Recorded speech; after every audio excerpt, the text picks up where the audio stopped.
Madame, Monsieur, bonsoir, bienvenue dans Cap sur l'Elysée. La supercherie Macron est-elle en voie d'être démasquée? Absence de programme, plan com aiguisé, argent tombé du ciel et meeting réglé au millimètre près. La bulle Macron apparaît de plus en plus au grand public comme un produit marketing fabriqué de toutes pièces. La Macron-mania serait-elle en passe de se calmer? Selon les derniers chiffres, la grimpette dans les sondages s'est arrêtée depuis quelques jours pour l'ancien banquier Rothschild.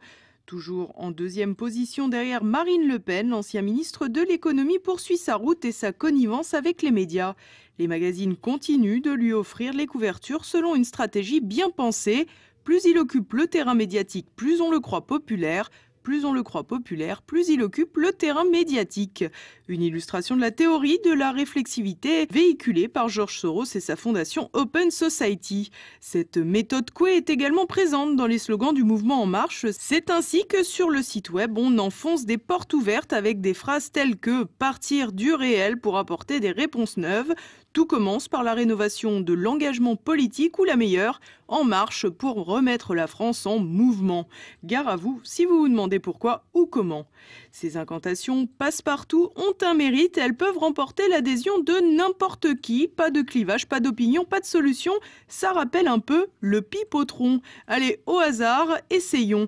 Tant que durera la fragilité de l'époque actuelle, il est très important de prendre en considération les principales problématiques que nous connaissons avec beaucoup de recul. Voilà une bonne phrase à intégrer dans le programme d'Emmanuel Macron. Allez, pour le plaisir, on retente une fois. Malgré l'inconstance de l'époque actuelle, il ne faut pas s'interdire de caractériser précisément les hypothèses possibles, même si ce n'est pas facile. Hop là, et de deux, à ce rythme, on ne comprend pas qu'En Marche n'ait pas encore publié son programme. Au-delà des discours du gendre idéal, les meetings d'Emmanuel Macron sont également pipotés. Chauffeur de salle, placement du public, t-shirt coloré et siglé, lumière ciblée sur les fans, les techniques pour soigner l'image ne sont pas laissées au hasard. Tout est pensé dans les moindres détails pour donner l'impression d'une réelle dynamique. Les prestataires pour assurer la communication d'Emmanuel Macron sont nombreux. Tout d'abord, l'entreprise innovante Proxem, dont les compétences permettent d'élaborer des discours en adéquation avec les attentes d'un public cible, un genre de pipotron puissant avec un peu d'enrobage. Emmanuel Macron compte également sur Jésus et Gabriel, une agence de communication spécialisée à l'origine dans l'alimentaire. Ils ont ainsi assuré la promotion des chocolats Milka, du whisky Clan Campbell ou des Mikado, la petite faiblesse qui vous perdra, entre autres. L'agence a notamment réalisé le clip de campagne d'Emmanuel Macron, dont les images avaient été tirées des clips de Bernie Sanders pendant la campagne américaine. La stratégie de communication numérique n'est pas non plus laissée au hasard. Cette tâche est assurée par Little Wing, petite aile en français, avec un slogan qui colle bien au mouvement En Marche. Créer des idées dans le vent, donner du souffle à vos projets et faire décoller vos ambitions. Macron a également une garde rapprochée rencontrée au fur et à mesure de ses missions chez Rothschild à l'Elysée ou à Bercy. Devant cette équipe pléthorique, on se demande d'où vient l'argent pour tout cela. Selon l'entourage du candidat, les appels de fonds ont permis de réunir 5,1 millions d'euros avec 18 700 dons. Selon une répartition claire, 2/3 des contributions seraient inférieures à 60 euros, seuls 3% des dons seraient supérieurs à 4 000 euros et plus de 150 personnes auraient versé 7 500 euros, soit le plafond autorisé par la loi. Emmanuel Macron se démène pour récupérer des fonds, petit déjeuner, déjeuner, dîner, Paris, Londres, New York. Pour récupérer quelques milliers, il ne faut rien négliger, d'autant que le genou de la finance voit grand.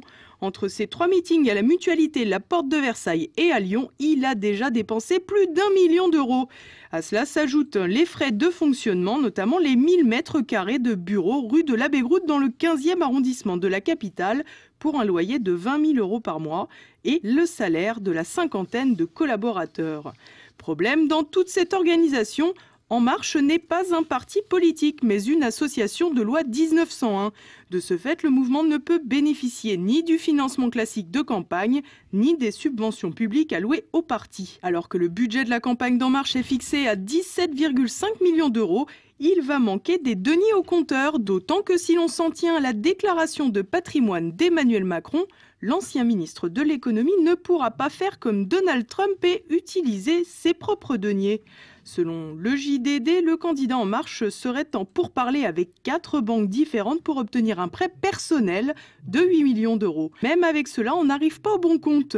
Si l'entourage du mouvement affirme qu'aucune entreprise ne contribue au financement d'En Marche, pourtant, la solution serait bien pratique puisque pour les associations, ces contributions ne sont pas plafonnées. Pour récolter ces fonds, Macron n'est pas seul. Il peut compter sur Christian Darnia, ancien directeur général de BNP Paribas, rompu à l'exercice des discours fédérateurs et lucratifs. Les autres cadres autour d'Emmanuel Macron ne sont pas moins significatifs. La présidente de l'association principale n'est autre que Véronique Beauluis, la compagne de Laurent Bigorgne, directeur de l'Institut Montaigne, réputé ultralibéral. Le trésorier est un mystérieux Cédric O, également membre de la commission d'investiture pour les législatives. Le secrétaire général est un proche de Dominique Strauss-Kahn, Benjamin Blaise-Griveaux. Une autre association a également été montée pour les financements. Le champion de la levée de fonds, Christian Darnia, en est le président. Pour mener à bien la marche, donc, une troupe d'élite sans conviction, mais aux stratégies rompues à l'exercice financier. Il n'y a plus qu'à rajouter à la recette un soutien bien placé, un soutien à l'Élysée par exemple, pour recueillir des aides stratégiques ou de gros portefeuilles, ou les deux.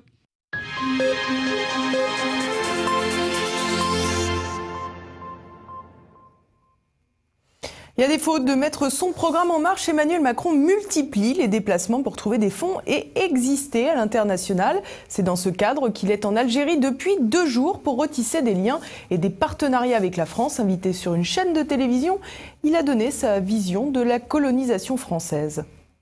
La colonisation fait partie de l'histoire française. C'est un crime.